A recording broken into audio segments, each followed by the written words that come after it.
Christmas కి చేయాల్సిన పనుల జాబితా చూడాలి. నంబర్ 1 క్రిస్మస్ జాబితాని తయారు చేయాలి. అయిపోయింది. 2 బహుమతుల్ని దాయాలి. అయిపోయింది. నంబర్ 11 చాక్ బోర్డ్ ఎరేజర్స్ ని కనిపెట్టాలి.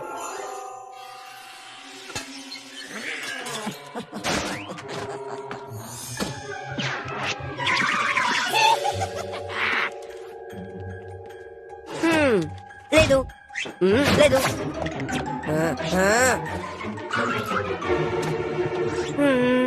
డాడీ బహుమతులన్నిటిని అటక మీద పెట్టుంటారు.